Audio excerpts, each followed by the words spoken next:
This is Social Europe Podcast.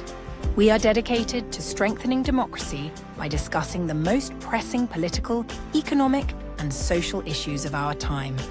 So welcome and enjoy the conversation. So, Anand, great to have you back on Social Europe Podcast. It's been a while and things have moved along quite a bit. And one of the yes, and one of the differences now is that there's a new UK government with Keir Starmer's government now in office. And one of the headline policy announcement was a reset of the UK-EU relationship. What does it actually mean? Well, to date, it means lots of smiles and lots of handshakes, and it's absolutely the case that Keir Starmer and his team, so David Lammy, the Foreign Secretary, Nick Thomas-Symonds, who I think is the Minister in charge of relations with the EU, and Stephen Doherty, who is the Europe Minister, which is all a bit confusing, but anyway, they've put in the travel time. They've spent a lot of time visiting other European states, and the mood seems improved and positive. In substantive terms, far less so. We can dig into this a bit more detail if you like, but I mean, from the time of the Labour manifesto, I must admit I was slightly surprised by the things Labour were prioritising as key to a substantive reset, both because of their lack of ambition and because I think there's a slight naivety about how willing the EU is going to be to give them the things they want. So what have they defined as the things they want, and where exactly does the naivety lie?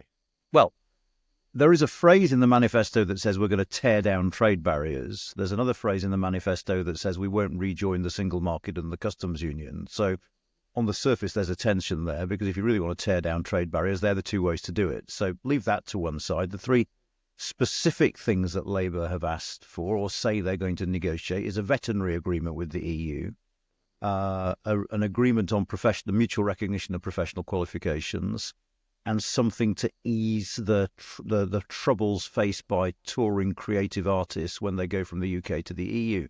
Now, on all of those, there are issues. On the veterinary agreement, it's quite interesting because, A, it's not obvious to me that the EU has an incentive to negotiate this, because the sort of savings involved are pretty trivial from an EU point of view. From a UK point of view, it kind of makes sense because it will ease some of the problems over the Northern Ireland border, the border between Great Britain and Northern Ireland. But the paradox is, of course, that we haven't yet put in place all the checks on animal and plant materials coming from the EU to the UK.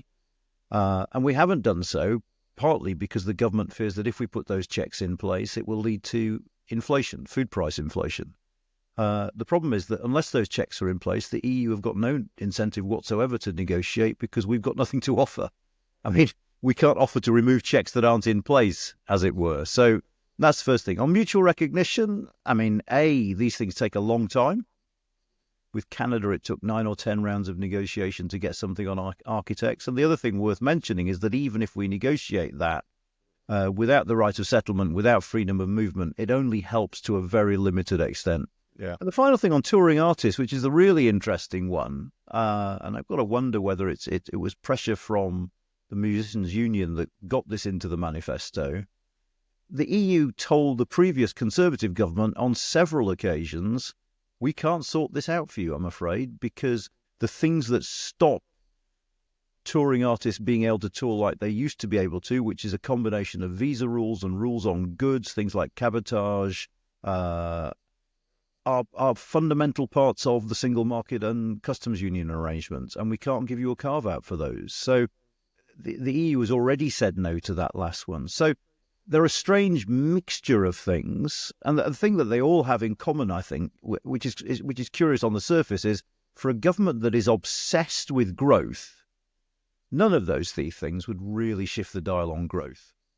So is it more about tone and setting a new sort of, putting the relationship on a new emotional level, or what's your reading on it, given that the substantive issues seem to be not ones that would really move a needle either way? Well, I mean, so far it's been largely about tone, with one exception, which is some of the talk about defence. So, of course, John Healey and his German counterpart earlier this week signed a bilateral security deal with Germany.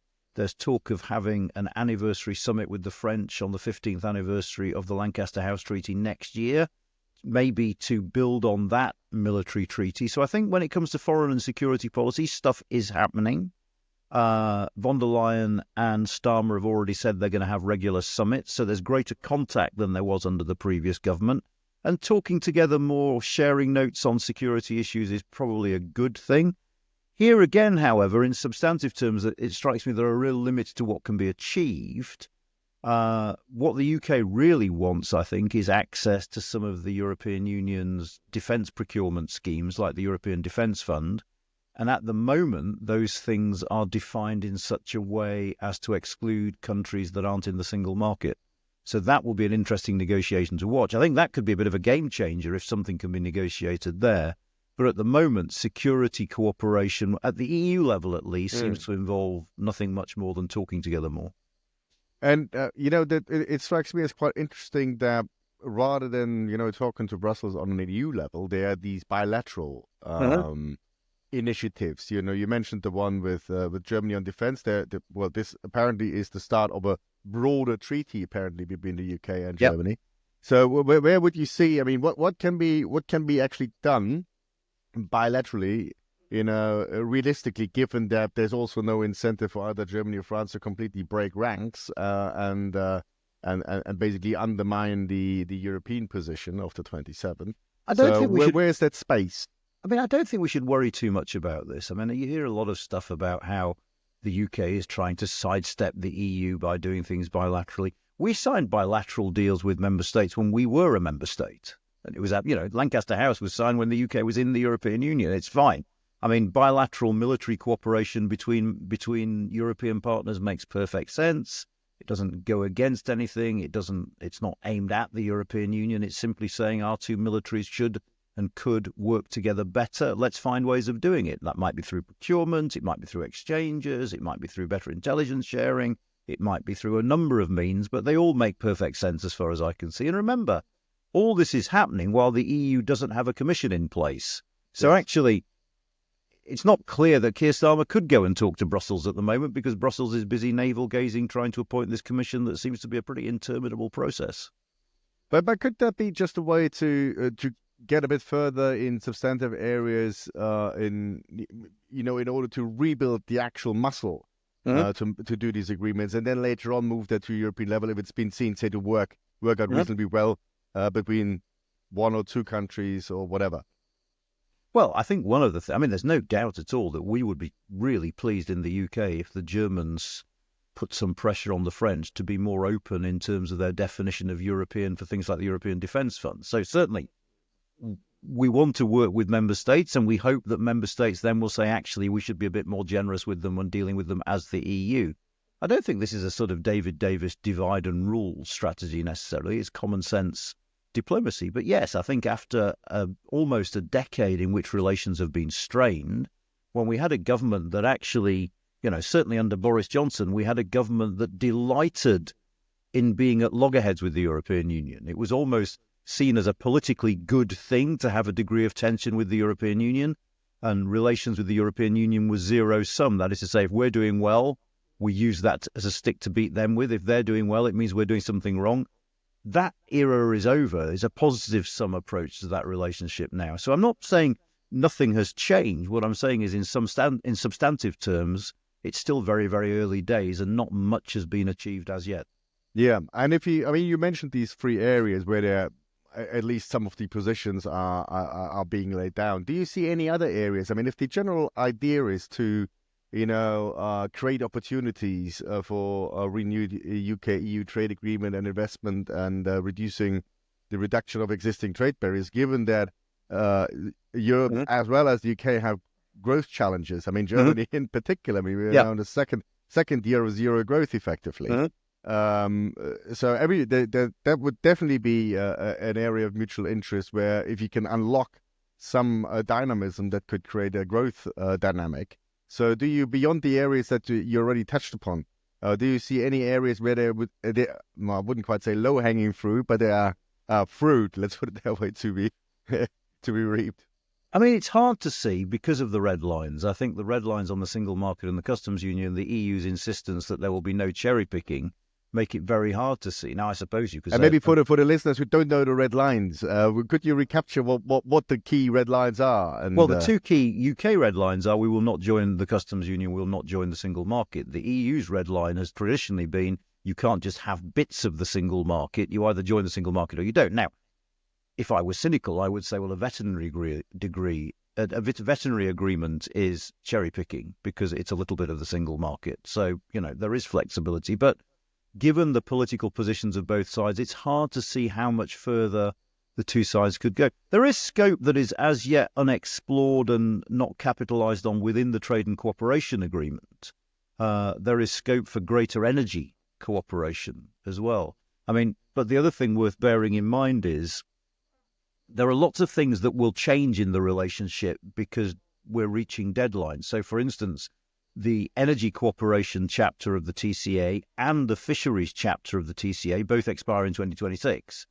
Through a rather clever French sleight of hand, they expire on the same day, which means that energy cooperation is prisoner to agreement on access to British fishing waters. So that will not be an easy negotiation because it never is. But I think, if that can be handled in a grown-up way, there is plenty of scope to benefit from closer energy cooperation. Other cooperation is going to depend on how far the UK government is willing to go in terms of alignment with the European Union. So the European Union and the UK have both introduced carbon border adjustment mechanisms. Unless we align with the emissions trading scheme the EU has got in place, we face the prospect of tariffs in our exports to the European Union on carbon-intensive goods. That's something the government hasn't, as far as I know, said anything about yet, but it's a big decision that has to be taken in Westminster at some point. And what about areas like research, universities, education? Are there, obviously that's downstream from growth, from innovation. Yeah. Do you see any potential improvements there? I think with Horizon and the research cooperation, mobility of students. I know youth mobility is one of the issues, and it's difficult to carve that out from the general question about mobility. But where do you see potential opportunities? Let's put it that way. We're in Horizon. One of the things we're waiting with bated breath to see in the budget and subsequent macroeconomic decisions is whether the Treasury pays money into Horizon only to claw it back from research budgets, which would be a terrible outcome for UK research. So Horizon is a big deal. It's a big step. I think it's far more important than the youth mobility stuff or things like Erasmus. I can't help cynically thinking that one of the reasons why the EU seems so obsessed with this youth mobility thing is because it's the kids of people who work in the Commission who are disproportionately affected. It's a sort of nice middle-class kids who used to go on a gap year to the UK, can't do it anymore, and all of a sudden this becomes the key to unlocking closer cooperation. That strikes me as a bit weird, to be perfectly honest. Well, yeah, you might say. That was one of the things that I think in the bilateral German and UK negotiations that will also play an important role. Absolutely. I think there's an interesting dynamic here because I think for some people in the Labour Party, youth mobility, Erasmus, and things like that are not popular because these are people who are very keen to be seen to be shoring up Labour's support amongst working class communities. Labour, it was a weird election in many ways, but even though Labour got this whopping great majority, they haven't clawed back their support, the support they had pre-2016 amongst working class communities. And I think for some people, giving free holidays to university students is not necessarily the best way to appeal to that demographic. So I think there's an interesting class dynamic at work here in some of the Labour thinking about this. Yeah, it's been. When I was speaking as a former Erasmus student, it's as much a cultural exchange as it is an educational one. Absolutely, in many respects. So, but it's a cultural exchange that is benefited from disproportionately by middle class kids. That is true because it also tends to be middle class kids who go to university in the first place. Yeah, absolutely. So, but that's always been the case. That's why. There's been a discussion to broaden the Erasmus scheme to also apprenticeships. And I think that's a really good idea. And I think actually, if we go down that route, that should be included. yeah, there is more scope for agreement, I think, if it was sold as that. Yeah. So if you include not just the university level, but also vocational training and so on and so forth, actually that might help with the mutual recognition of professional certifications as well. Yeah, absolutely. And if you look at I mean, there's a divergence in sort of regulatory terms now on emerging sectors such as AI regulation Yep. and so on and so forth. So, how do you assess this? I mean, is there scope to, as new things come on stream to work more closely together? I mean, I have to say that the European approach to regulate first before actually there is something to regulate in many respects. It's tricky, let's put it that way, especially if you want to reap the growth of aspects of it. This poses a really interesting question, I think. So you've got AI, you've got fintech, you've got gene editing, all these new technologies. Now, on the one hand, yes, the UK could align. The UK has traditionally, and I think rightly, been a little bit impatient with the kind of precautionary principle approach adopted by the EU, which people here, particularly sort of people in the Conservative Party, have traditionally seen as anti-growth. You're overly cautious, it's stymieing growth in the sectors of the future. Now, on the one hand, the Labour government has made it clear that in general it is quite keen to align with EU rules. On the other hand, it strikes me that in this country, and this might strike sort of continental listeners as a bit bizarre because we're now, 8 years after the referendum, we still haven't really had a conversation about how far we want to go with alignment. Because on the one hand, yes, aligning with EU rules gives us access to EU markets more easily, potentially, makes it easier for businesses to deal with both markets. But on the other hand, aligning with EU rules means we can't take advantage of Brexit freedoms. And here, in these areas, there is an argument that can be made that actually if we break free of EU rules, we can be a bit more dynamic, a bit bolder, a bit less sort of scared and cautious when it comes to regulatory frameworks, which will attract inward investment in a way the EU won't. Yeah. So there is an argument that says non-membership with alignment is potentially the worst of all worlds, because you're aligning with rules that you have no say over, that were designed for economies that aren't yours. Whereas, in fact, what you could be doing is saying, okay, we're outside, the rules aren't going to suit us, so why don't we just make our own rules? And there, I think, there's an important political conversation that needs to be had in the United Kingdom about whether or not it makes political and economic sense to align. And I reckon these really fairly new areas, I mean, there's still a lot of back and forth going on. I mean, absolutely. But even in less new areas, one of the things we've seen, the one area where we see divergence creeping in is financial services. Yeah. And there, the previous government at least made a calculation, which was there's no point aligning with EU rules on financial services because we're a financial services powerhouse. We need our own rules, so that's what we're going to do. And we're going to turn the city into even more of a global financial centre than it was. So it's not just about Europe. You could imagine the same sort of thinking coming into policy on AI, for instance. It's just that we haven't really, I don't think, thought through that yet. Yeah, but I also think the EU's approach is not set in stone yet. I mean, if you look at stuff like Apple's new intelligence features not coming to the European Union, I mean, there will be consumer pressure. At some point and say, hey, well, why is it the case that in the US, in Australia, in the UK, everywhere you've got these features, but I on my phone don't get it. Yep. And there might, well, Apple hasn't said yet. There might even be a case that some of the features will be available in Switzerland, but not in Germany. Yeah, it'll be interesting, won't it? Because I'm old enough to remember the arguments about genetically modified food. Yeah. Okay.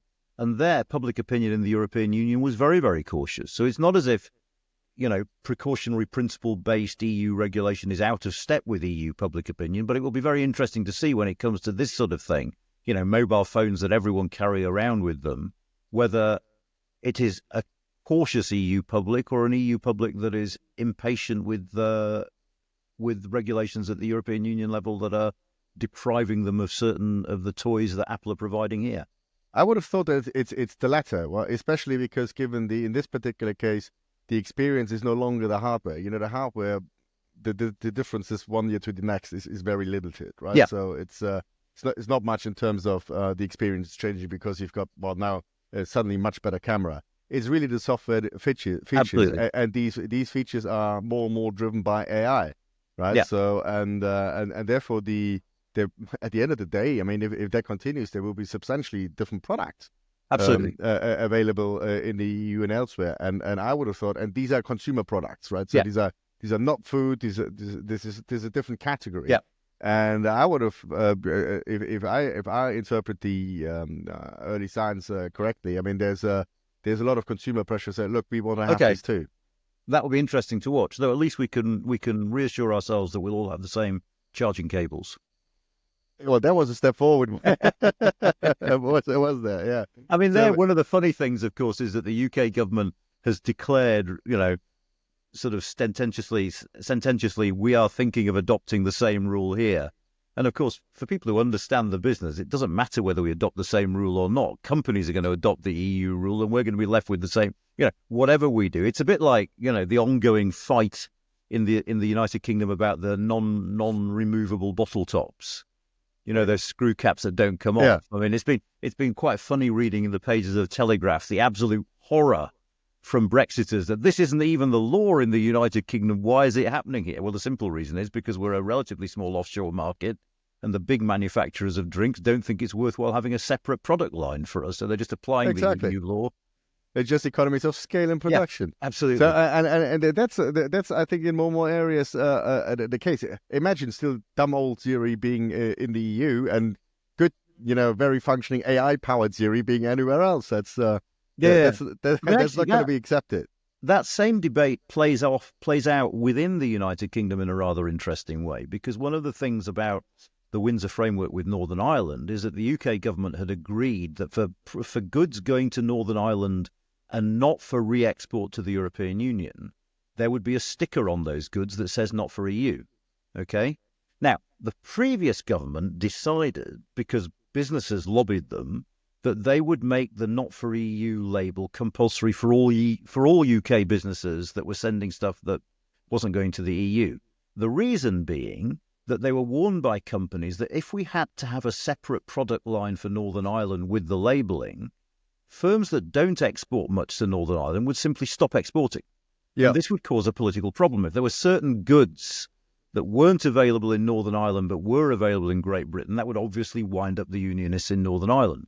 Now, this government has said we're going to say only the goods going to Northern Ireland should be labelled, but it's a sort of microcosm of that bigger thing about economies of scale, because there is a real danger that some firms will say, actually, is it worthwhile having a separate production line with that labelling just for a relatively small market?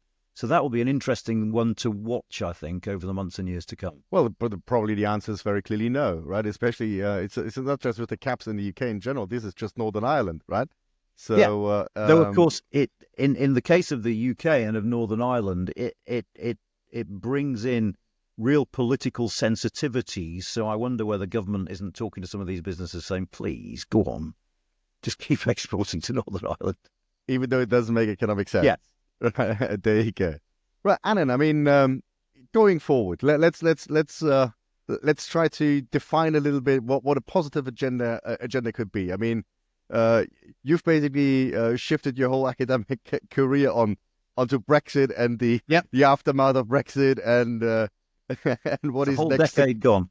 Yeah, well, and more to come, I'm afraid. There you go. And you've analyzed all of these areas in very great detail. So if you were to advise both the UK government and the European Commission and European national governments as well, where would you start? So if your medium to long-term goal would be just to improve relations and actually also make substantial headway in areas that are of mutual interest, of mutual benefit also, especially in terms of growth, where would you start? What would your agenda be?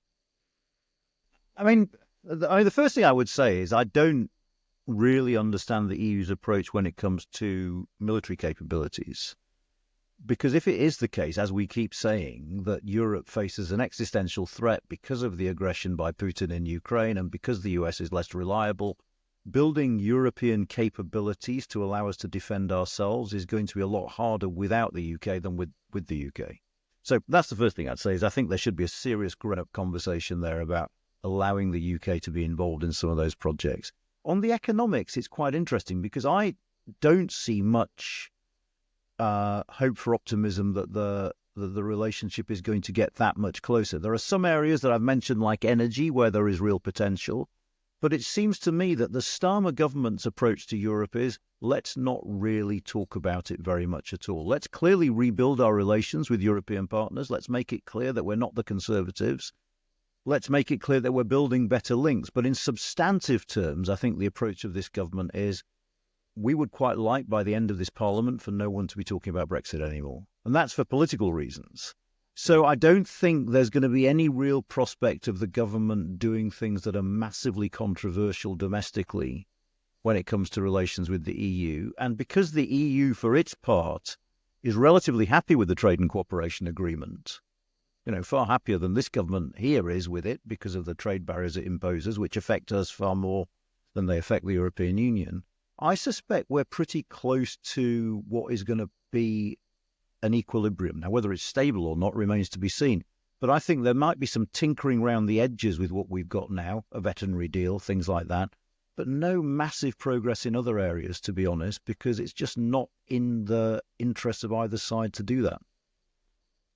Well, that's probably also got to do with domestic politics in the UK, isn't it? I mean, yeah, but it's a political thing in the UK, not an economic thing. I mean, look, we all know, and when Rachel Reeves gives her budget next week, it'll be in the OBR figures, the Office for Budget Responsibility, which is the official forecaster. Somewhere in the OBR document, it will say, as far as we can see, Brexit is still going to cost the UK 4% over the medium term. Okay? That's still there, right? It's the sort of dirty secret of British politics.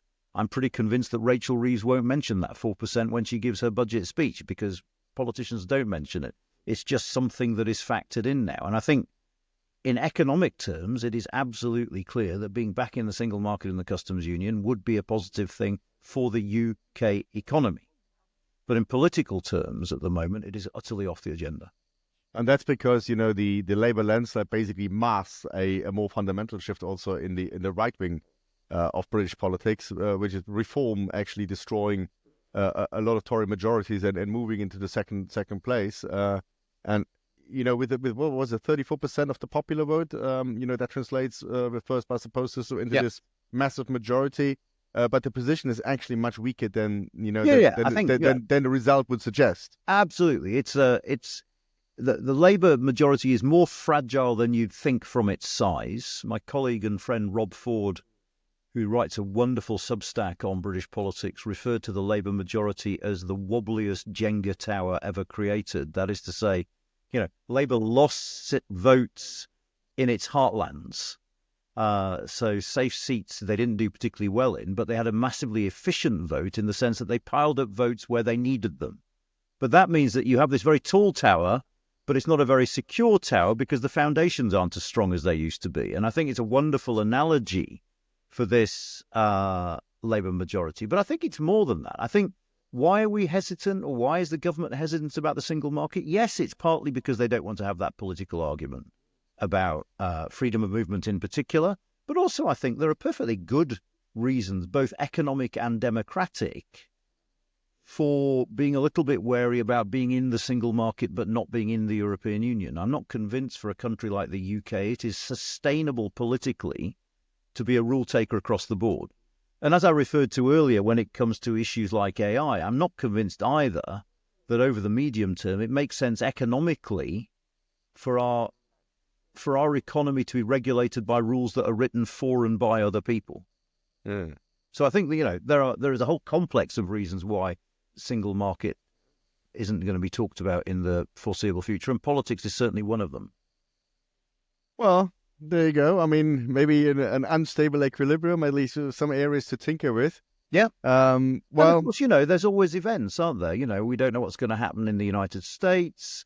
We don't know what China's going to look like in 4 or 5 years. One of the really interesting things under this government so far is it seems to be taking a far less hawkish approach to China than the Conservative governments did, certainly since the 2017 election. We'll see how long that position manages to be sustainable, because I suspect we're going to come under pressure from whoever's in the White House in January to revisit that. Yeah. No, interesting times, and obviously the elephant in the room is also the war in Ukraine, and how that is going to continue, and that'll put, as it did with the German-British agreement this last week, already big focus on absolutely defense cooperation, and rightly so. So there are lots of policy areas to watch. Anand, thank you very much indeed for absolute pleasure. It's really nice talking to me today, and I'm sure at some point in the future we'll have to follow up again. See you in 10 years' time. Cheers, bye. All the best, Henning.